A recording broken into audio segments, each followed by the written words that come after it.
नमस्कार दोस्तों, मेरा नाम है सुनील और आप देख रहे हैं अपना लोकप्रिय यूट्यूब चैनल जिसका नाम है सुनील जसवाल पीपल फाइल। तो दोस्तों इस वीडियो में पॉलिटिकल साइंस के 15 प्रश्न होंगे, उनको डिटेल में एक्सप्लेन किया गया होगा। दोस्तों ये प्रश्न वही होंगे जो 15 साल के प्रश्न पत्रों से लिए गए हैं। काफ़ी इंपॉर्टेंट हो सकते हैं अगर आप लोग किसी एग्जाम की तैयारी कर रहे हैं। तो दोस्तों इस वीडियो को लास्ट तक देखें और इस वीडियो को उन लोगों तक पहुंचाएं जिनको एजुकेशन की बहुत ज़्यादा ज़रूरत है। दोस्तों मैं आपकी हेल्प करने के लिए यहाँ पे हूँ और मुझे उम्मीद है कि आप लोग भी मेरा पूरा साथ देंगे।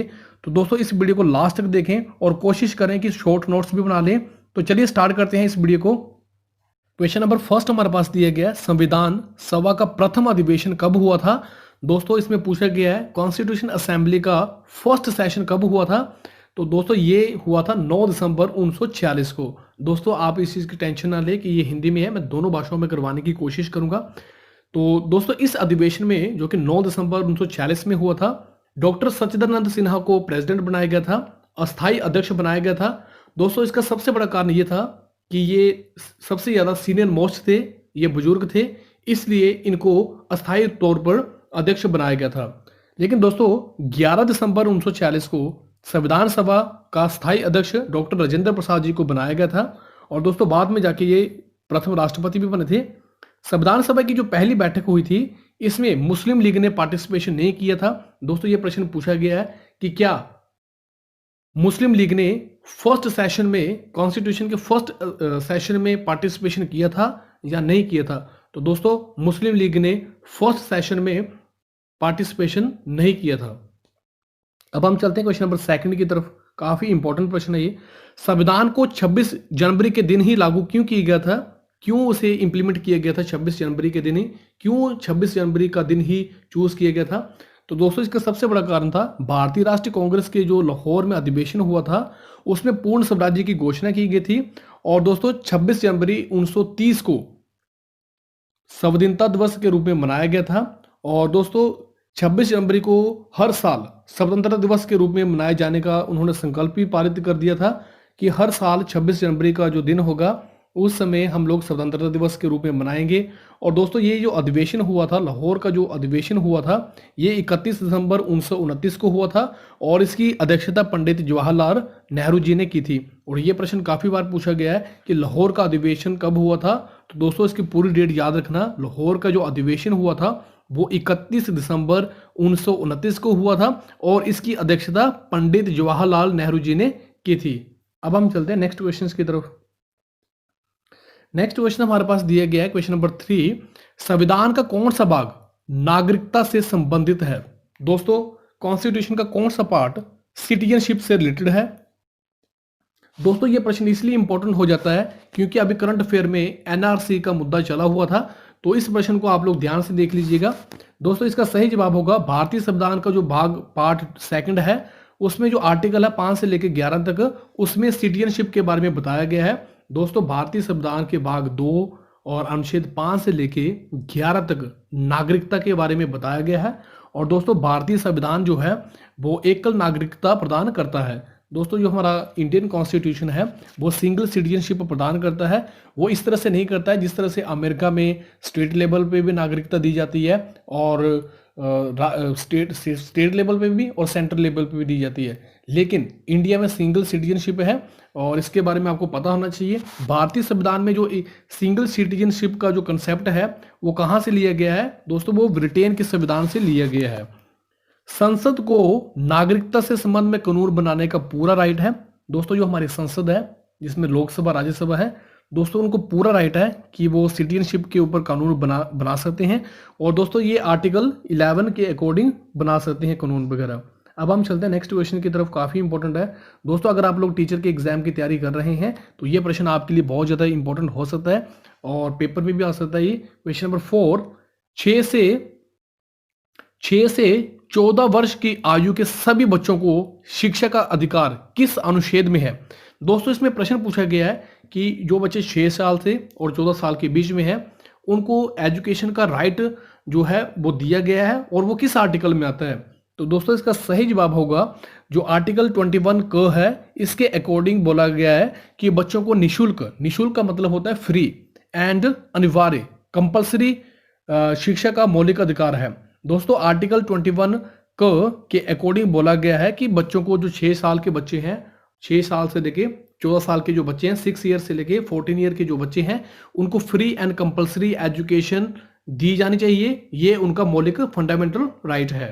इस मौलिक अधिकार को, ये भी प्रश्न काफी बार पूछा गया है, इस मौलिक अधिकार को संसद ने 86वें संविधान संशोधन अधिनियम 2002 के द्वारा संविधान में शामिल किया था।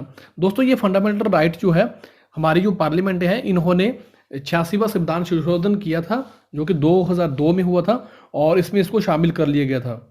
अब नेक्स्ट जो बताया गया है, ये प्रश्न तो टीजीटी आर्ट्स कमीशन में काफी बार पूछा गया है। शिक्षा का अधिकार अधिनियम 2009 में संसद द्वारा पारित किया गया और 1 अप्रैल 2010 में से लागू कर दिया गया था। दोस्तों जो शिक्षा का अधिकार का जो अधिनियम 2009 में इसे संसद द्वारा पारित कर दिया गया था और 1 अप्रैल 2010 में से इम्प्लीमेंट कर दिया गया था। दोस्तों पहले कोई भी कानून बनता है वो संसद में बनता है, लोकसभा राज्यसभा दोनों में वो कानून पास होता है, बिल पास होता है। इसके बाद राष्ट्रपति उस बिल पे हस्ताक्षर कर देते हैं और फिर वो उसके बाद वो फोर्स में आ जाता है, वो कानून बन जाता है। दोस्तों यहाँ पे आपने कंफ्यूज नहीं होना है, इसलिए मैंने इस आर्टिकल को लिखा हुआ है। अनुच्छेद 21 में प्राण एवं दैहिक स्वतंत्रता का अधिकार प्रदान करता है। हमारा जो कॉन्स्टिट्यूशन है वो आर्टिकल 21 के अकॉर्डिंग प्राण एवं दैहिक स्वतंत्रता का अधिकार प्रदान करता है। दोस्तों अगर आप लोगों ने पॉलिटिकल साइंस की वीडियो नहीं देखा है तो आप लोग प्ले लिस्ट में जाके वीडियो को देख लें, उसके वहां पे मैंने पूरा डिटेल में इसको कवर किया हुआ है। अब हम चलते हैं क्वेश्चन नंबर 5 की तरफ। क्वेश्चन नंबर 5 हमारे पास दिया गया है, ग्राम पंचायतों का गठन भारतीय संविधान के किस अनुच्छेद में है। दोस्तों जो हमारी ग्राम पंचायतें होती हैं, इसका जो गठन होता है वो भारतीय कॉन्स्टिट्यूशन के किस अनुच्छेद में आता है, वो किस आर्टिकल में आता है। तो दोस्तों ग्राम पंचायतों का जो गठन है वो इंडियन कॉन्स्टिट्यूशन आर्टिकल 40 के अकॉर्डिंग आता है और इसके अनुसार बोला गया है कि राज्य जो होगा, स्टेट जो होगा, वो ग्राम पंचायतों के गठन के लिए इंपॉर्टेंट स्टेप लेगा और उन्हें स्वायत्त शासन के लिए शक्तियां भी प्रदान करेगा और प्राधिकार भी प्रदान करेगा। इसका मतलब ये हुआ कि जो स्टेट है वो ग्राम पंचायतों को सहयोग करेगी, उनके डेवलपमेंट के लिए काम करेगी और इसमें बताया गया उन्हें स्वायत्त शासन के लिए। इसका मतलब ये हुआ कि सेल्फ गवर्नमेंट के लिए, कि खुद वो शासन करें और उनको वो पावर भी प्रोवाइड करवाएगी, गवर्नमेंट जो है वो पावर भी प्रोवाइड करवाएगी। और प्राधिकार का मतलब होता है अथॉरिटी, पावर भी प्रोवाइड करवाएगी और अथॉरिटी भी उनको प्रोवाइड करवाएगी, ताकि ग्राम पंचायतों के माध्यम से स्टेट का विकास हो सके और स्टेट के माध्यम से देश का विकास हो सके। अब हम चलते हैं नेक्स्ट क्वेश्चन की तरफ। क्वेश्चन नंबर 6 हमारे पास दिया गया है, भारत का राष्ट्रपति अपना त्याग पत्र किसको देता है। दोस्तों हम लोग क्या करते हैं कि एक प्रश्न देख लिया और उसका एक लाइन पढ़ ली तो हम लोग सोचते हैं कि हमारी तैयारी होगी। दोस्तों किसी भी एग्जाम की तैयारी करने के लिए उस एग्जाम को डिटेल में तैयार करना बहुत ज़्यादा जरूरी हो जाता है, सब्जेक्ट पर मास्टरी करना बहुत ज़्यादा जरूरी हो जाता है। तो इसलिए मैंने यहाँ पे जहाँ से प्रश्न बन सकते हैं वहाँ से मैंने पूरा इनको इंक्लूड कर लिया है। अब हमारे पास क्वेश्चन नंबर 6 दिया गया है कि भारत का जो प्रेसिडेंट है वो अपना त्यागपत्र किसको देता है। तो दोस्तों इसका सही जवाब होगा, जो प्रेसिडेंट है, जो राष्ट्रपति है, वो अपना त्यागपत्र उपराष्ट्रपति को देता है।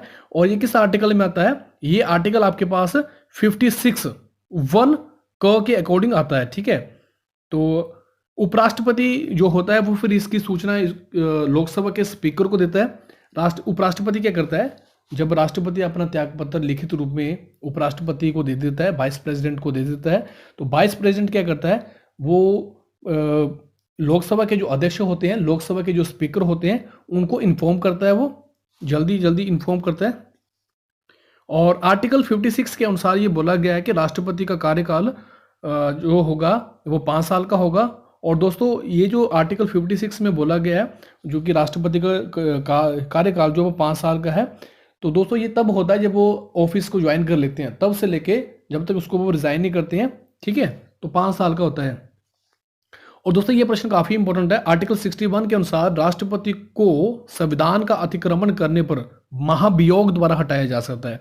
दोस्तों ये प्रश्न ऐसे पूछ सकते हैं कि राष्ट्रपति पर महाभियोग की प्रक्रिया किस अनुच्छेद में आती है, किस आर्टिकल में आती है। तो दोस्तों इसका जो जवाब होगा वो होगा आर्टिकल 61।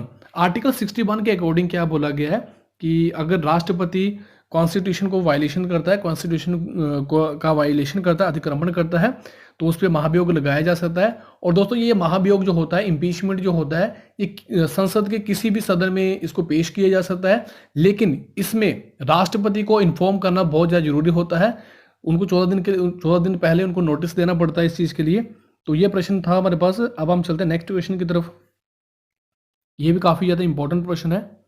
भारत में आपातकाल की घोषणा का अधिकार किसके पास है?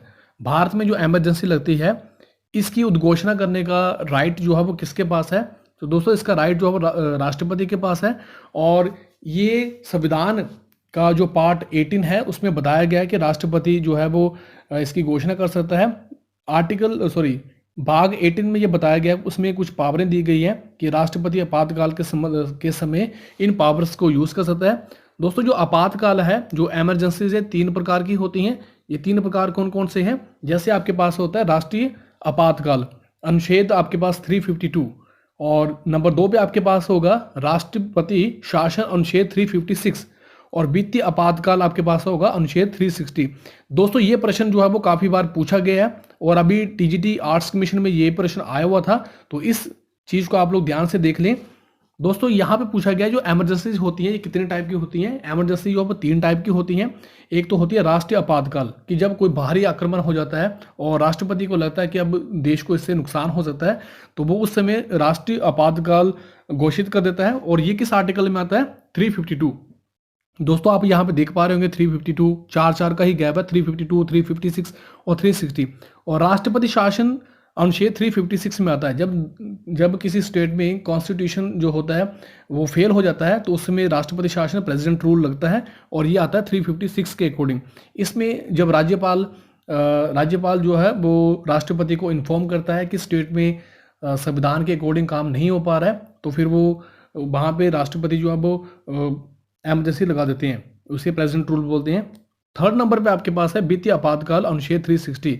जब फाइनेंशियल एमरजेंसी आ जाती है तो तब ये किस आर्टिकल में आता है? ये 360 आर्टिकल में आता है। और इसमें इंपॉर्टेंट प्रश्न बनता है कि आज तक इंडिया में वित्तीय आपातकाल लगा है या नहीं लगा है? तो दोस्तों एक बार भी वित्तीय आपातकाल नहीं लगा है। तो दोस्तों जो आपातकाल लगा है, राष्ट्रीय आपातकाल जो लगा है, ये कब कब लगा है? ये 3 बार लग चुका है। कब कब लगा है राष्ट्रीय आपातकाल? नेशनल इमरजेंसी जो लगी है, एक तो लगे 1962 में। इसमें 2-3 प्रश्न बन जाते हैं, आप लोग इसे देख सकते हैं कि भारत और चीन का जो युद्ध हुआ था वो कब हुआ था? तो वो हुआ था 1962 में, और उस समय राष्ट्रीय आपातकाल घोषित किया गया था। दोस्तों भारत कभी भी किसी भी देश पर पहले आक्रमण नहीं करता है। जब कोई देश हमारे देश पर आक्रमण करता है तो फिर उसका वो पूरा जवाब देता है। तो ये जो राष्ट्रीय आपातकाल लगा था ये 1962 में लगा था, और चीन ने जब भारत पर आक्रमण किया था उस समय ये लगाया गया था। इसके बाद 1971 में भारत पाकिस्तान युद्ध के समय लगाया गया था, और नंबर 3 पे जो लगाया गया था 1975 में कांग्रेस द्वारा आंतरिक अशांति के कारण। तो ये 3 टाइप से नेशनल इमरजेंसी लगाई गई थी। अब हम चलते हैं नेक्स्ट क्वेश्चन की तरफ, काफी इंपॉर्टेंट है ये भी। क्वेश्चन नंबर 8 हमारे पास दिया गया है, भारत के उपराष्ट्रपति को कौन निर्वाचित करता है? जो भारत का वाइस प्रेसिडेंट है उनको कौन निर्वाचित करता है? तो इसका सही जवाब होगा लोकसभा और राज्यसभा के सभी सदस्य। दोस्तों जो लोकसभा के सदस्य होते हैं और राज्यसभा के जो सारे मेंबर होते हैं वो उपराष्ट्रपति को निर्वाचित करते हैं। और ये किस आर्टिकल में आता है? दोस्तों ये आर्टिकल आता है 66(1). अनुच्छेद आपके पास आर्टिकल 63 के अनुसार भारत में एक उपराष्ट्रपति होगा। दोस्तों इसमें बताया गया है। और अनुच्छेद 64 के अनुसार बताया गया है कि उपराष्ट्रपति राज्यसभा का पदेन सभापति भी होगा। दोस्तों इसमें अनुच्छेद 64 जो है इसमें ऐसा बोला गया है कि उपराष्ट्रपति जो होगा वो राज्यसभा का पदेन सभापति भी होगा। दोस्तों अगर आप लोगों ने लोकसभा और राज्यसभा की बैठकें देखी हैं तो इसमें आपने देखा होगा कि उपराष्ट्रपति जो हैं हमारे उपराष्ट्रपति वेंकैया नायडू वो राज्यसभा में बैठे होते हैं। दोस्तों यहाँ पे थोड़ा सा आप लोग देख लीजिएगा, चेयरमैन जो होता है वो राज्यसभा में होता है, स्पीकर जो होता है वो लोकसभा में होता है। तो जो चेयरमैन होते हैं वो वाइस प्रेसिडेंट होते हैं। और ये किस आर्टिकल में आता है? ये आर्टिकल आता है 64। भारत में उपराष्ट्रपति के पद संबंधी प्रावधान अमेरिका के संविधान से लिए गए हैं। जो उपराष्ट्रपति के पद से संबंधित प्रावधान है वो किस देश से लिए गए हैं, किस देश के संविधान से लिए गए हैं? तो वो लिए गए हैं अमेरिका के संविधान से। अनुच्छेद 66(3) के अनुसार उपराष्ट्रपति पद के लिए योग्यताएं बताई गई हैं। मैंने यहाँ पे 2 योग्यताएं लिखी हैं, तो कि वो भारत का नागरिक हो दोस्तों, वो किसी लाभ के पद पे ना हो, और नंबर 3 पे सबसे इंपॉर्टेंट है, वाइस प्रेसिडेंट के लिए 35 ईयर पूरा 35 ईयर जो एज है वो कंप्लीट होनी चाहिए। तो ये राष्ट्रपति के लिए भी एज इतनी ही है और राज्यपाल के लिए भी 35 ईयर ही चाहिए। क्वेश्चन नंबर 9, लोकसभा के निर्वाचित सदस्यों की अधिकतम संख्या कितनी है? दोस्तों इसमें पूछा गया कि जो लोकसभा है उसमें जो निर्वाचित सदस्य होते हैं, मेंबर होते हैं, उसमें मैक्सिमम स्ट्रेंथ कितनी है? तो दोस्तों लोकसभा के निर्वाचित सदस्यों की जो स्ट्रेंथ है वो 550 होती है, जिसमें कि राज्यों से, यहाँ के स्टेट से 530 मेंबर होते हैं और केंद्र शासित प्रदेशों से, यूनियन टेरिटरी से 20 सदस्य होते हैं। लेकिन वर्तमान में अगर प्रेजेंट सिचुएशन में देखें तो इनकी संख्या जो है वो 543 है, 543 है, जिसमें कि स्टेट के 530 सदस्य होते हैं, 530 मेंबर होते हैं, और 13 मेंबर जो होते हैं वो केंद्र शासित प्रदेशों से होते हैं। ये भी पॉइंट काफी इंपॉर्टेंट बन जाता है कि आर्टिकल 81 में लोकसभा की संरचना का वर्णन किया गया है। किस आर्टिकल में लोकसभा की संरचना का वर्णन किया गया है? तो वो आर्टिकल है 81, और इसमें बताया गया है कि लोकसभा की जो मैक्सिमम स्ट्रेंथ होगी वो कितनी होगी? 552। दोस्तों अनुच्छेद 331 के अनुसार बोला गया है कि राष्ट्रपति अंगल भारतीय के 2 सदस्यों को मनोनीत करेगा। दोस्तों यहाँ पे जब राष्ट्रपति को लगता है कि जो आंग्ल भारतीय हैं उनकी सदस्यों की संख्या कम है, तो वो 2 सदस्यों को नॉमिनेट करते हैं। दोस्तों लोकसभा के लिए राष्ट्रपति 2 सदस्यों को नॉमिनेट करते हैं और राज्यसभा के लिए 12 सदस्यों को नॉमिनेट करते हैं। अब हम चलते हैं नेक्स्ट क्वेश्चन की तरफ। काफ़ी इंपॉर्टेंट है ये भी, और ये प्रश्न काफ़ी बार आता भी है, और जो इससे रिलेटिव जो फैक्ट बनेंगे वो मैंने जो लिखे हैं वो भी काफ़ी इंपॉर्टेंट है। संसद के संयुक्त अधिवेशन की अध्यक्षता कौन करता है? तो दोस्तों इसमें प्रश्न पूछा गया है, संसद जो है उसके ज्वाइंट सेशन की अध्यक्षता कौन करता है? संसद का जो ज्वाइंट सेशन होता है इसकी अध्यक्षता लोकसभा का स्पीकर करता है। दोस्तों अध्यक्षता लोकसभा का स्पीकर करता है, लेकिन अगर सेशन को बुलाने की बात होगी तो वो राष्ट्रपति होंगे। अनुच्छेद 108 में संयुक्त अधिवेशन का प्रावधान किया गया है। ये प्रश्न काफी इंपॉर्टेंट है, कोई विधेयक धन विधेयक है या नहीं है, ये कौन डिसाइड करता है? तो दोस्तों ये करते हैं लोकसभा के अध्यक्ष। कोई भी बिल मनी बिल है या नहीं है, ये प्रमाणित करते हैं लोकसभा के स्पीकर। दोस्तों इस प्रश्न को, इस लाइन को आप लोग अंडरलाइन कर लें। दोस्तों जितना भी जो कुछ भी लिखा हुआ है ये पेपरों में आया हुआ है, आप लोग विश्वास करके इसके नोट्स बना लें, काफी इंपॉर्टेंट है ये। दोस्तों अगर आपको तैयारी करते हुए 4-5 साल हो गए हैं तो आपको ये समझ में आ रहे होंगे कि हाँ ये बहुत ज़्यादा इंपॉर्टेंट है। दोस्तों ये सेशन क्यों बुलाया जाता है, ज्वाइंट सेशन क्यों बुलाया जाता है? कि जब साधारण विधेयक पर सहमति ना बन रही हो तब राष्ट्रपति को लगे कि अब जो संसद जो वो नहीं चल रही है, तो फिर वो क्या करते हैं, ज्वाइंट सेशन को बुलाते हैं। ठीक है, राष्ट्रपति बुलाते हैं ये। अब हम चलते हैं नेक्स्ट क्वेश्चन की तरफ। क्वेश्चन नंबर 11, संसद के 2 सत्रों के बीच अधिकतम अवधि कितने समय के लिए होने चाहिए? संसद के जो सत्र होते हैं उसमें जो डिफरेंस है वो कितने समय के लिए होना चाहिए, कितने समय के बीच में सेशन होने चाहिए? तो 6 माह के अंदर। ठीक है, 6 माह के अंदर जो है वो सेशन होना चाहिए। संविधान के अनुच्छेद 85 के अनुसार राष्ट्रपति दोनों सदनों के अधिवेशन को बुलाता है। दोस्तों अधिवेशन को बुलाने का जो काम है वो राष्ट्रपति जी का है, और ये किस आर्टिकल में आता है? ये आर्टिकल आता है 85 में। भारत की परंपरा के अनुसार, भारतीय जो कॉन्स्टिट्यूशन में जो बताया गया है कि 1 साल में 3 सत्र होने चाहिए। वो 3 सत्र कौन कौन से हैं? बजट सत्र होता है, बजट सेशन होता है, ये फरवरी से लेके मई महीने तक चलता है। दोस्तों ये मूल संविधान में बताया गया है, अगर इसमें कोई चेंज आ गया होगा तो उसके बारे में मैं करंट अफेयर में बता दूंगा। बजट सत्र में फरवरी से लेके मई महीने तक का सेशन चलता है। फिर इसके बाद आपके पास मानसून सत्र चलता है, मानसून सेशन चलता है, जो कि जुलाई से लेकर सितंबर महीने तक होता है। इसके बाद आपके पास शीतकालीन सत्र चलता है, जो कि नवंबर से लेकर दिसंबर के बीच में होता है। नेक्स्ट क्वेश्चन की तरफ चलते हैं। आपके पास प्रश्न दिया गया है, भारतीय संसद में प्रश्नकाल का समय कितना होता है? दोस्तों जो प्रश्नकाल होता है वो उसका समय कितना होता है? दोस्तों उसका समय होता है 1 घंटा। प्रतिदिन जो सदन की कार्यवाही का प्रथम घंटा प्रश्नकाल कहलाता है, जो सदन की कार्यवाही स्टार्ट होती है, जब आप देखेंगे टीवी पे देखेंगे लोकसभा या राज्यसभा को देखेंगे, तो लोकसभा या राज्यसभा जो है वो 11 बजे स्टार्ट होती है।